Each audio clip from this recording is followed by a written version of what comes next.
RGPD, attention à ne pas faire cette erreur critique. Alors il y a un point qui est fréquemment, une erreur qui est fréquemment faite lorsque vous vous assurez de mettre en conformité un traitement de données à caractère personnel, c'est vraiment de ne pas suivre le traitement de A à Z. C'est-à-dire que pour vous assurer que l'ensemble des sous-traitants et l'ensemble des destinataires et que globalement l'ensemble des personnes qui vont intervenir dans le traitement des données à caractère personnel soient vraiment bien pris en compte,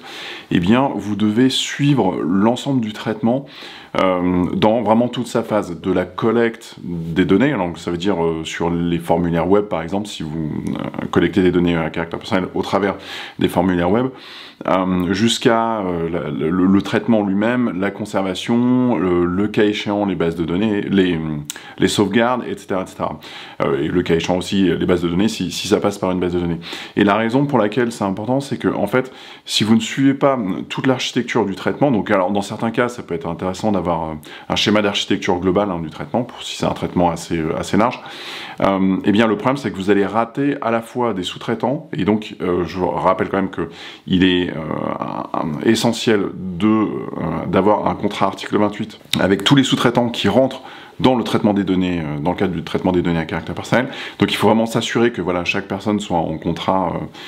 avec le responsable du traitement. Et donc si vous n'arrivez pas à suivre tout le traitement de A à Z, et donc si vous ne faites pas à un moment donné une cartographie du traitement lui-même, eh bien vous allez rater les sous-traitants, vous allez pouvoir rater des destinataires, alors que c'est quand même une obligation qui est importante, qui est imposée par l'article 30, d'indiquer tous les destinataires des traitements, etc., etc. Donc ça c'est vraiment un élément essentiel, donc faites attention,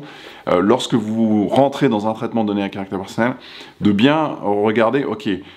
quels sont tous les intervenants du traitement, et puis ce que vous pouvez faire de manière pratique, c'est vraiment suivre, ok, donc première étape, on collecte les données, où est-ce qu'elles vont ensuite,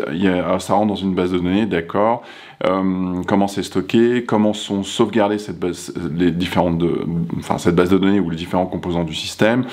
et puis à partir de là, vous essayez de regarder qui intervient dans le traitement, et à quelle phase, et comment se traiter les données, combien de temps elles sont, pendant combien de temps elles sont traitées, etc., etc. Ça vous permet vraiment d'avoir une vision globale et puis précise, et puis ensuite de décliner un contrat article 28 pour chacune des personnes qui vont intervenir dans le traitement, et puis voilà, donc là vous aurez une meilleure maîtrise du traitement dans sa globalité, et ça vous permettra de vous assurer que voilà, tout ça c'est relativement bien mis en conformité, que vous avez bien pris vraiment faites attention à ne pas oublier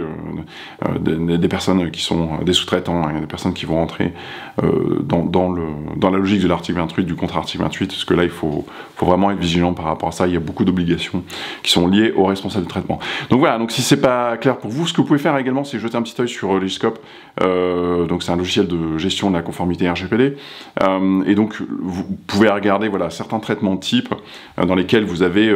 l'intégralité de cette chaîne de traitement qui peut être relativement bien pensée, ou des traitements type, par exemple si vous utilisez Stripe, ou si vous utilisez WordPress, ou si vous utilisez